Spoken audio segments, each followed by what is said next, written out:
നമ്മോടൊപ്പം സ്വർണ്ണ വ്യാപാരി ശ്രീ അരുൺ മാർക്കോസ് ടെലിഫോൺ ലൈനിൽ ചേരുന്നുണ്ട്. നമസ്കാരം അരുൺ മാർക്കോസ്.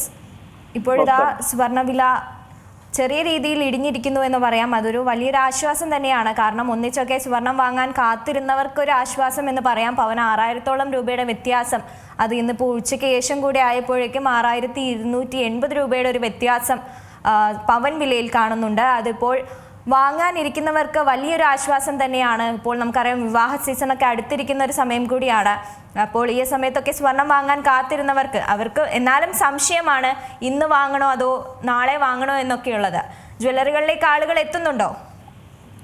ജ്വല്ലറികളിലേക്ക് ആളുകൾ ഇതുവരെ ഇപ്പോഴും സ്വർണം വാങ്ങാനായിട്ട് എത്തി തുടങ്ങിയിട്ടില്ല. വളരെ കുറച്ച് ആളുകൾ, വളരെ അത്ര അത്യാവശ്യത്തിന് സ്വർണം വാങ്ങേണ്ടവർ മാത്രമേ ജ്വല്ലറിയിലേക്ക് എത്തുന്നുള്ളൂ. പിന്നീട് ആളുകൾ വിൽക്കുന്നതിനായിട്ടുള്ള എൻക്വയറികളും വിൽക്കാനുമാണ് ആളുകൾ എത്തുന്നത്. ഇന്നത്തെ പ്രത്യേക സാഹചര്യം എന്ന് പറഞ്ഞാൽ അമേരിക്കയുടെ ഫെഡറൽ റിസർവിന്റെ തലവനായിരുന്ന പവലിനെ മാറ്റി പകരം ഫെഡറൽ റിസർവിന്റെ അടുത്ത ചെയർമാനായിട്ട് കെവിൻ വാഷിനെ നിയമിക്കുന്നതിന് ഡൊണാൾഡ് ട്രംപ് നാമനിർദ്ദേശം ചെയ്യുമെന്ന് പ്രതീക്ഷിക്കുന്നു എന്നുള്ളൊരു വാർത്ത പുറത്തു വരികയുണ്ടായി. അതിനെ തുടർന്ന് ഉണ്ടായ പ്രതിഭാസങ്ങളും ഒക്കെ ആണ് ഈ സ്വർണ്ണവില ഇത്രയും പെട്ടെന്ന് താഴേക്ക് കൂപ്പുകുത്തുന്നതിന് ഇടയാക്കിയത്. ഏകദേശം $300 ഒരു ഔൺസിന് 300 കൂടുതൽ ഡോളർ റേറ്റ് താഴെ പോവുകയും അത് സ്വർണ്ണവിലയെ വലിയ തോതിൽ ബാധിക്കുകയുമാണ് ചെയ്തിരിക്കുന്നത്. ഇന്ന് രാവിലെ സ്വർണ്ണവില വന്നപ്പോൾ ഏകദേശം 600 കിലോന രൂപയായിരുന്നു കുറഞ്ഞിരുന്നെങ്കിൽ ഉച്ചയ്ക്ക് ശേഷം വീണ്ടും 100 കിലോനം രൂപ കൂടി കുറഞ്ഞ് ഇപ്പോൾ നിലവിൽ വ്യാപാരം നടക്കുന്നത് 1 ഗ്രാമിന് 15,510 എന്ന നിലയിലാണ്. ഇങ്ങനെ ഉണ്ടായ വലിയ വ്യതിയാനം അത് ആളുകൾക്കിടയ്ക്ക് വീണ്ടും കൺഫ്യൂഷൻ ഉണ്ടാക്കി. സ്വർണം വാങ്ങാനായിട്ടുള്ള ആളുകളാണെങ്കിലും വിൽക്കാനുള്ള ആളുകളാണെങ്കിലും ആഭരണശാലകളിലേക്ക് എത്തുന്നതിന് ഒരു കുറവ് ഉണ്ടായിട്ടുണ്ട്.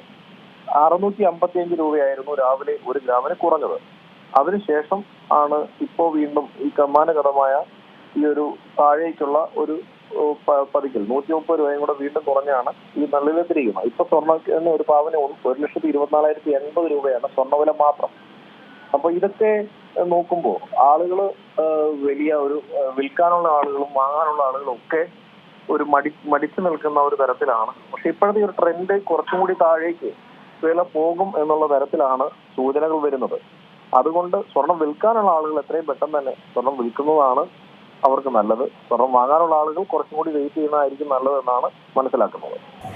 ഇതിപ്പോൾ കൂടുതൽ പേരും സ്വർണം വിൽക്കാനാണ് ജ്വല്ലറികളിലേക്ക് എത്തുന്നത് എന്നുള്ള കാര്യമാണ്. അപ്പോൾ നമുക്കറിയാം സ്വർണ്ണവിലയിൽ വലിയൊരു മുന്നേറ്റം അത് ഇന്നലെ കാഴ്ചവെച്ചിരുന്നതാണ്. 1,31,000 ഒക്കെ കടന്ന സ്വർണ്ണവില കുതിക്കുന്ന ഒരു സാഹചര്യം ഉണ്ടായിരുന്നു. അപ്പോൾ വിൽക്കാനായി ജ്വല്ലറികളിലേക്ക് ഓടിയെത്തുന്ന ആളുകൾ അത് കൂടുതലാണ്. അപ്പോൾ ഒരു പരാതി കൂടി വരികയാണ്, ഈ ജ്വല്ലറികളിലൊക്കെ ആളുകൾ സ്വർണം വിൽക്കാനായി എത്തുമ്പോൾ ജ്വല്ലറി ഉടമകൾ അല്ലെങ്കിൽ ജ്വല്ലറിയിൽ പൈസ തിരിച്ചു കൊടുക്കാനായിട്ട് ലഭിക്കുന്നില്ല എന്നുള്ള ഒരു കാര്യം കൂടിയുണ്ട്. കാരണം കച്ചവടമില്ലാതിരിക്കുന്നു, അത്തരത്തിലുള്ള കംപ്ലൈന്റുകൾ അത് വ്യാപകമാവുകയാണ്. ആളുകൾക്ക് സംശയമാണ് ജ്വല്ലറികളിലേക്ക് എത്തണോ എന്നുള്ളത്. അത് ഒരു തരത്തിൽ ഒരു നിലവിലുള്ള ഒരു പ്രശ്നമാണ്.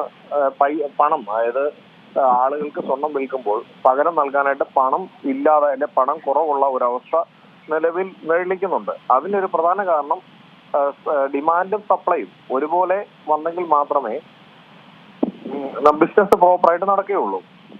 ഇതിപ്പോ സ്വർണം നമ്മള് ഈ വ്യാപാരികളെ സംബന്ധിച്ച് നമ്മളുടെ ആവശ്യങ്ങൾക്കുള്ള ഗോൾഡിൽ കൂടുതൽ വാങ്ങി വെക്കാൻ സാധിക്കില്ല. നമുക്ക് നമ്മുടെ ഒരു പരിധി ഉണ്ട്. ആ പരിധിക്ക് നമ്മുടെ പണത്തിനനുസരിച്ചുള്ള ഗോൾഡ് ആയിരിക്കും നമ്മൾ വാങ്ങി വെക്കുക.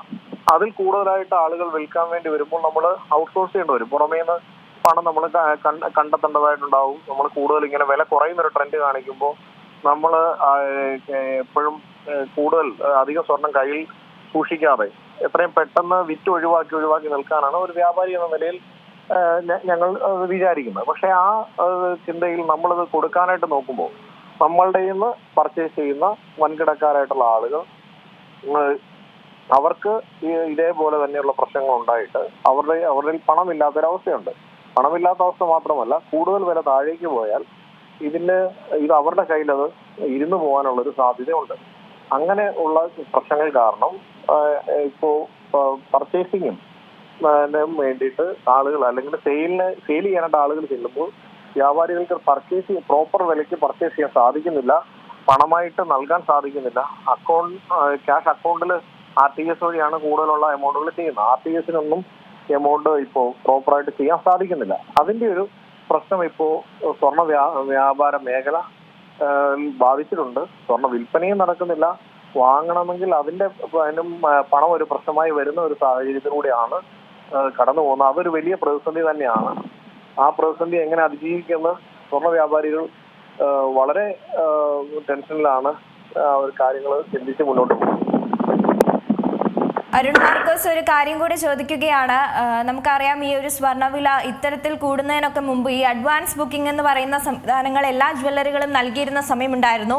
വ്യാപകമായി തന്നെ പരസ്യങ്ങളും ഒക്കെ കാണുകയാണ് ആളുകൾ. പക്ഷേ ഇപ്പോൾ ഈ വില കൂടുന്ന സാഹചര്യത്തിൽ അത്തരത്തിലുള്ള വാർത്തകളോ അല്ലെങ്കിൽ അത്തരത്തിലുള്ള പരസ്യങ്ങളോ ഒന്നും കാണാതാവുകയാണ്. അത്തരത്തിലുള്ള സംവിധാനങ്ങൾ ഇപ്പോഴും നിലനിൽക്കുന്നുണ്ടോ?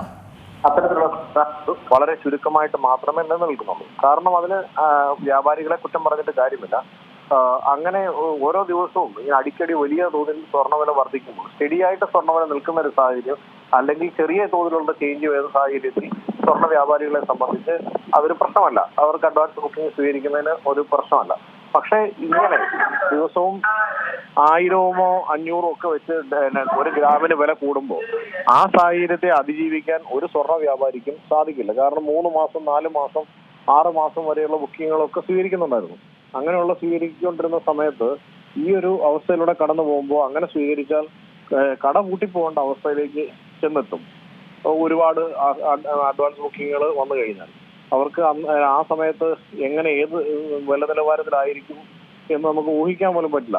അതായത് നമ്മൾ ബുക്കിംഗ് നോർമലി എടുക്കുമ്പോൾ ഒന്നുകിൽ അവര് വാങ്ങുന്ന ദിവസത്തെ വില, അല്ലെങ്കിൽ അവർ അഡ്വാൻസ് ബുക്ക് ചെയ്യുന്ന ദിവസത്തെ വില ഏതാണോ കുറവ് ആ നിരക്കിലൊക്കെയാണ് നമ്മൾ സ്വർണം കൊടുക്കുന്നത്.